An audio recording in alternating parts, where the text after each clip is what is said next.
My name is Olivia, and I'm 40 years old. I've been married to my husband Michael for 10 years.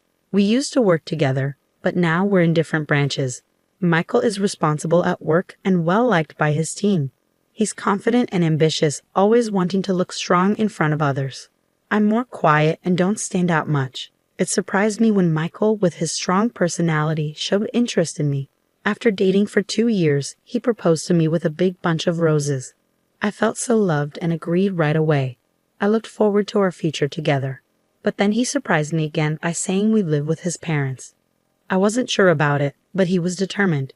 He assured me his parents were nice and excited about us living together, so I agreed in the end.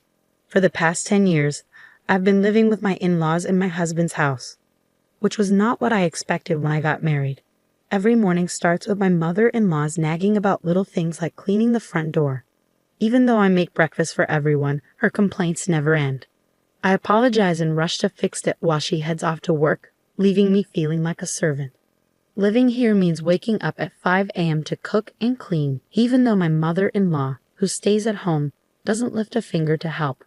After rushing through chores, I go to work, and when I come back home, it's straight to making dinner. I'm so tired by bedtime that I often fall asleep instantly. This routine leaves me feeling constantly exhausted and stressed. My mother-in-law lounges in the living room, enjoying the breakfast I made, while reminding me to clean properly so the neighbors won't think poorly of her. It's a cycle that never seems to end. Despite everything, my husband never defends me, and my father-in-law ignores the mistreatment, burying himself in his newspaper. Since I moved in with my husband's family, I've endured awful treatment. The stress has caused me to lose a lot of weight, and my period stopped, making it impossible for me to conceive. Despite my mother-in-law being the cause, I get blamed for it. I used to take care of myself and cared about my looks, but now I hardly recognize myself. The constant harassment from my mother-in-law and seeing my changed appearance in the mirror have left me deeply depressed. I've become completely submissive to her. I feel so numb that I don't even have the energy to think about leaving this house anymore. I received heartbreaking news. My father had passed away suddenly in an accident. I hadn't visited my family home in a long time because both my husband and mother-in-law would scold me whenever I mentioned wanting to go there. Hearing about my father's death, I deeply regretted not spending more time with him. My family home isn't too far, about an hour's drive from my in-laws' place. So I asked my husband and mother-in-law to come to the funeral. I need to go to my father's funeral, I told them. But before I could finish, they coldly replied, "We're not going. Let your family handle it." Their heartlessness stunned me, trembling with anger and grief. All I could manage was to say, "Understood." Many people gathered at my father's funeral. He was self-employed and had many connections, so there were tears all around, showing how loved he was. My mother, whom I hadn't seen in a while, was shocked by how much weight I had lost. "Olivia, what happened to you? You look so thin," she exclaimed worriedly. "Are you sick?" Seeing my worn-out appearance, she burst into tears, fearing she would lose me too. Given her fragile state after my father's death, it wasn't unexpected. "No, Mom, I'm not sick. Please don't worry," I reassured her. I tried to comfort her and took a moment to myself in the waiting room. "If you're not sick, then what's wrong?" My mother's concern prompted me to reflect on my interactions with my husband and mother-in-law. Their lack of comfort or support, even during my father's death, fueled my anger. I decided to confide in my mother about the challenges I face living with my in-laws. Actually, I've been dealing with what feels like bullying from my mother-in-law. It's really taking a toll on me, I admitted, feeling down.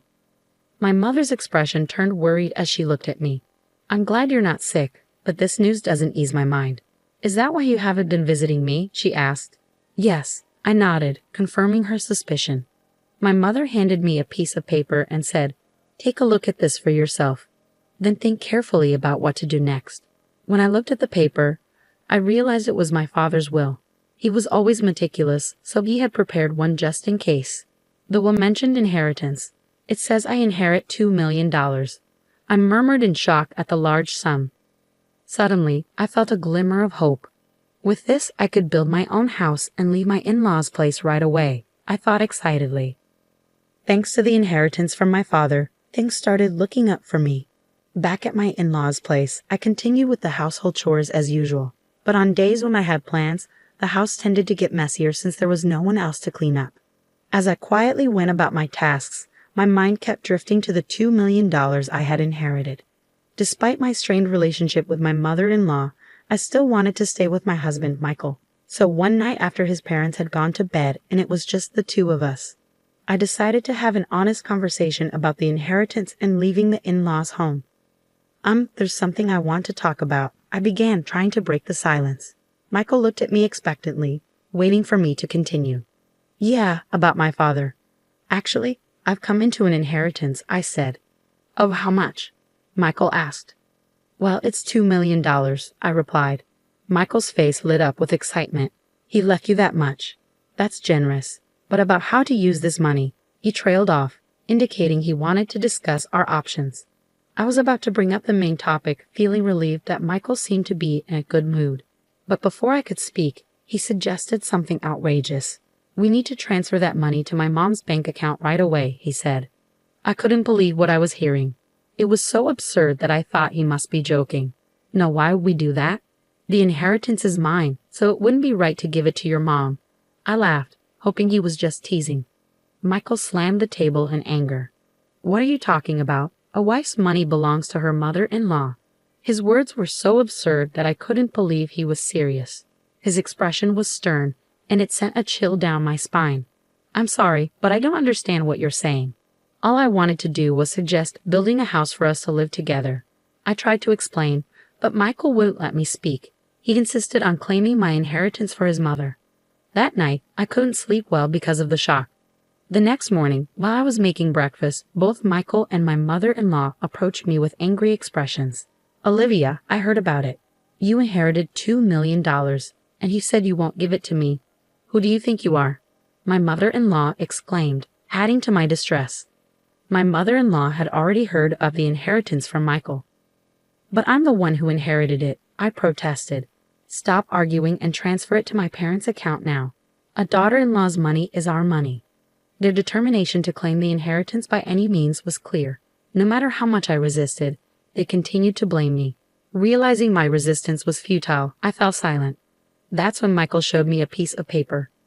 You're getting carried away because you've come into some money. I'm the one who's been supporting you. If you don't change your attitude, it's divorce, he said, threateningly. The paper turned out to be a divorce form.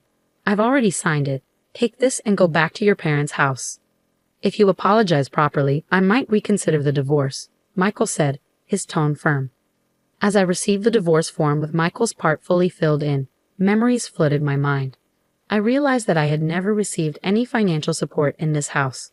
I had been contributing equally to the living expenses, and all the household chores fell on my shoulders.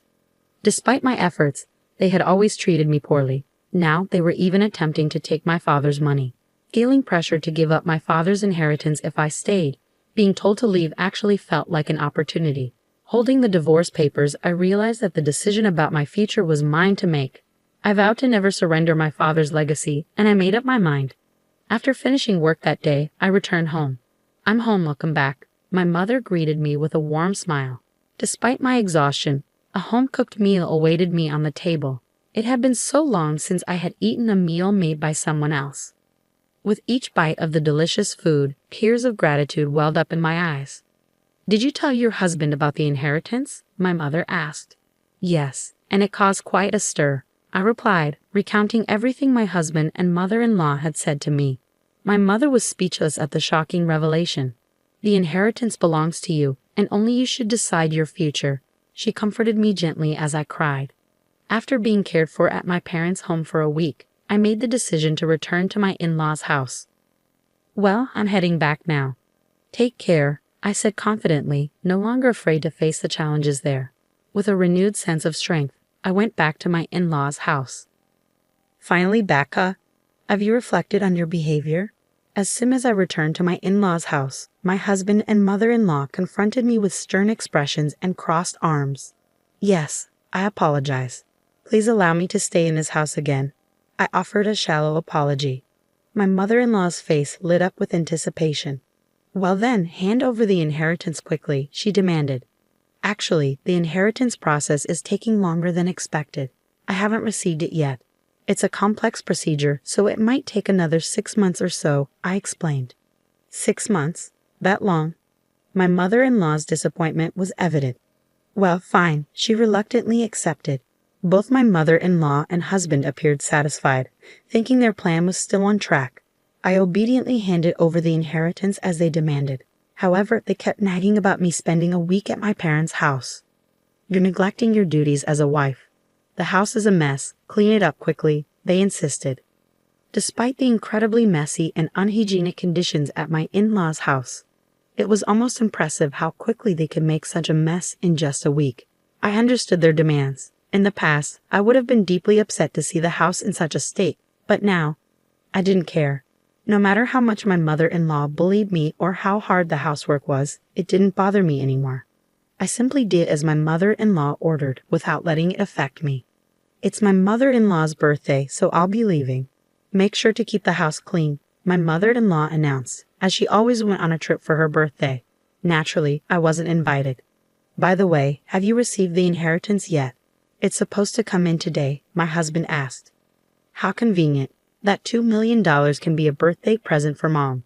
Don't forget to transfer it to Mom's account before we get back, my mother-in-law added. It seemed too perfect that my mother-in-law's birthday lined up with the inheritance arrival. My husband couldn't see through my deception. Without a word, I saw them off with a smile, saying, "Take care." As soon as they were out of sight, I sprang into action, ready to execute my plan that I'd been waiting for so long. They'll be in for a surprise when they return from their trip. But I no longer have to concern myself with their reactions. Quickly, I packed my belongings and left my husband's family home behind. Wow, this is incredible, I exclaimed as I moved my things into my new home. Thanks to my father's inheritance, I had been able to build this house. I felt so happy to be living in such a beautiful place, and I decided to share it with my mother, who lives in my hometown. I felt a deep sense of relief knowing I no longer had to worry about those people. Sinking into the plush sofa, I felt content. Today was a celebration of my new home with my mother. We even invited a chef to cook for us, and we spent the day indulging in luxury. The next evening, my husband called me, his voice full of frustration. What the hell is going on? He demanded, clearly confused by the empty house he returned to.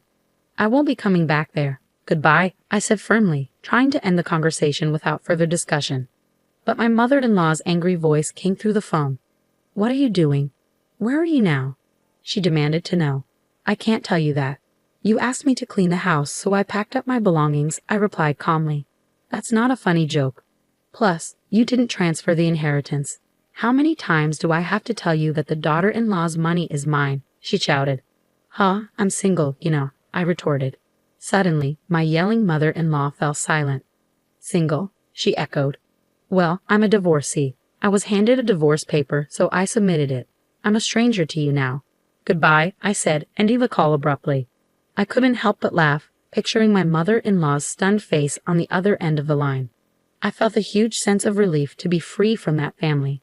Afterward, I received numerous calls from my ex-husband. When I had some free time, I deliberately answered the phone and ignored the insults from my ex-husband and ex-mother-in-law. I made sure to record all those calls. I decided to seek advice from the police with those recordings. Harassment from an ex-husband is unfortunately common, but it's important to address it before it escalates. Thankfully, the police responded promptly and went to warn my ex-husband's family. For my ex-family-in-law, who valued their public image, just having the police show up was damaging enough. Additionally, a subordinate of my ex-husband who lived in the neighborhood witnessed the police visit. Since my ex-husband was a prominent figure in the company, rumors spread rapidly. Furthermore, colleagues and subordinates who harbored resentment towards my ex-husband began to spread negative gossip about him. Eventually, the rumor made its way to my department. Did you hear about the police visit? My colleagues whispered amongst themselves. I'm divorced now, so I'm not really in the loop, I replied loudly enough for others to hear. The gossip-loving employees eagerly spread the news further. It didn't take long for the rumor to reach my ex-husband's boss. You've been the subject of a lot of negative rumors, haven't you? His boss remarked. What are you talking about? My ex-husband protested.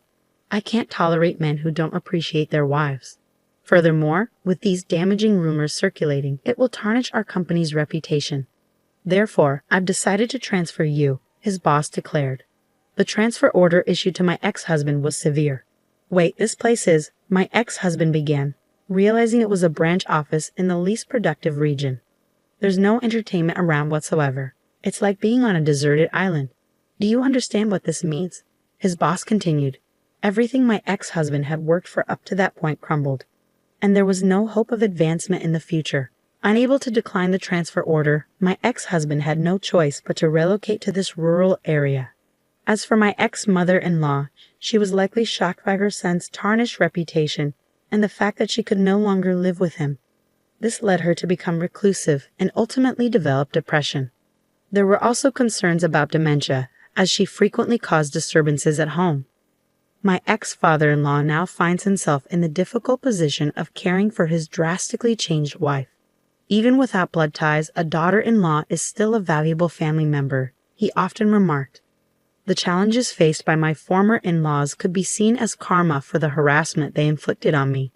Now, I'm happily living with my mother. We've even taken up gardening in our spacious yard. If I had remained in that house, I might never have discovered this wonderful hobby.